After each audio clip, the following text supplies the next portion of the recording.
welcome to Cynthia Montana Channel. Nah, hari ini teman-teman, aku akan ngebahas nih tentang bagaimana sih caranya kamu menentukan judul skripsi nih.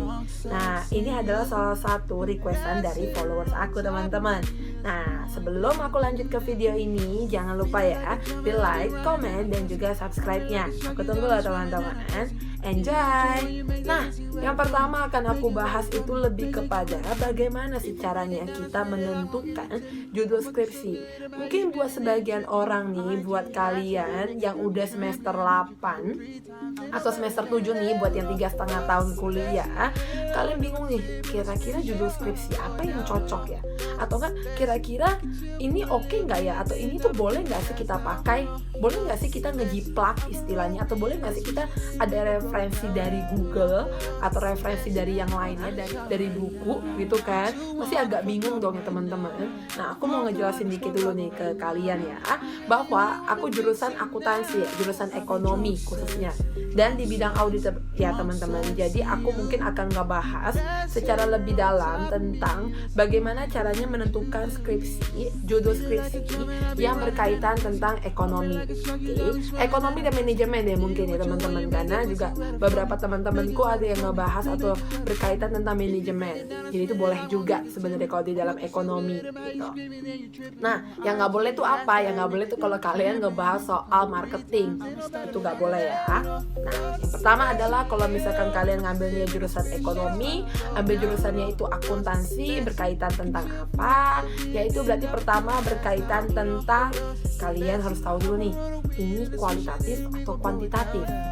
Oke. Nah, gimana cara nentuinnya itu sebenarnya gampang. Kalau kuantitatif berarti kalian itu ada yang namanya data-data.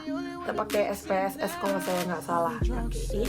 Nah, jadi itu berkaitan gimana? Kalian itu lebih kayak kuesioner. Kalian bagi-bagi kertas ya kan, suruh mereka untuk isi. Kalian tarik data-datanya, tarik kumpulin, isinya berapa nih, misalkan contoh, yang menjawab jawaban A ada sekitar 50 orang dari 100 orang, yang menjawab B ada 20 orang dari 100 orang. Jadi kalian membuat lebih ke kuantitasnya teman-teman bentuknya, itu namanya kuantitatif. Jadi analisa kuantitatif. Tapi kalau misalkan kalian analisanya adalah kualitatif ya kan, berarti itu lebih ke kualitas teman-teman. Gimana caranya nentuinnya? Kalau kualitas itu sendiri simple sebenarnya. Jadi misalkan contoh, kalian ngambilnya berhubungan dengan ekonomi ya. Kalian menganalisa sebuah laporan keuangan, atau kalian menganalisa sebuah perusahaan. Nah, kalian bisa menggunakan analisa kualitatif teman-teman. Tapi agak ribet. Ribetnya kenapa? Ribetnya adalah pertama karena kamu mesti banget ke perusahaan itu. Paling nggak kamu tahu data di dalamnya. Jadi itu agak ribet teman-teman buat kalian yang nggak punya channel atau nggak punya temen yang kerjanya di sana, itu agak ribet. Oke. Tapi kalau buat kalian yang punya atau pernah magang sebelumnya dan kalian itu misalkan dekat nih sama perusahaan itu, kamu gampang nih untuk tahu data-datanya, untuk melakukan skripsi di data tersebut. Tapi kalau misalkan kamu nggak tahu, better jangan ngambil kualitatif teman-teman. Oke.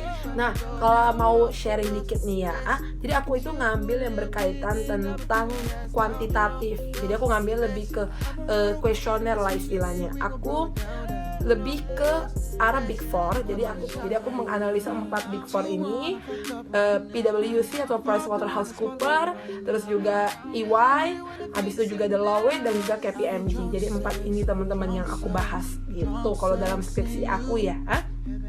Kenapa ngambilnya itu? Soalnya pertama karena aku apa istilahnya, aku tuh lumayan dekat lah istilah dengan orang-orang yang di Big Four ya, jadi gampang untuk dapat datanya. Terus juga yang kedua itu lebih kepada menarik aja untuk kita nggak bahas Big Four secara keseluruhan, secara lebih dalam juga gitu. Dan tentunya itu adalah salah satu nilai plus karena tidak semua orang akan berani mengambil atau membuat sebuah data atau skripsi tentang Big Four teman-teman. Jarang banget kalau kalian ke perpustakaan di kuliah di kampus, tidak banyak banget teman-teman yang akan ngambil tentang Big Four gitu. Jadi salah satu skripsi kamu yang mungkin akan menjadi bagus banget nih kalau kalian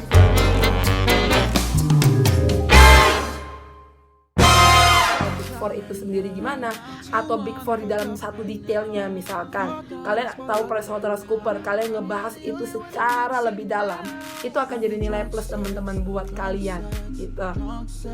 Terus juga akhirnya gimana lagi, kalian juga bisa nih teman-teman referensi dari mana? Referensi dari buku. Bukunya di mana? Bukunya di perpustakaan ya teman-teman. Kalian bisa sambil lihat skripsi orang-orang ya kan. Kalian bisa ganti dengan cara gimana? Simple. Bisa juga dengan tahunnya atau juga perusahaannya. Contoh analisa keuangan perusahaan A. Kalian bisa ganti jadi analisa perusahaan yang kalian mau. Ya kan? Dan juga kalian menganalisa sesuatu yang berbeda. Kalau mereka ngebahas soal account payable-nya atau ngebahas soal data-datanya atau ngebahas soal pendapatan, pengeluaran, kalian bisa bahas nih teman-teman tentang cash flow-nya atau bahas tentang expense-nya mereka, marketingnya mereka.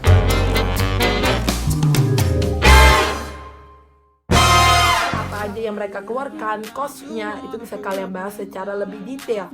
Itu aja udah jadi satu judul skripsi yang berbeda. Itu teman-teman.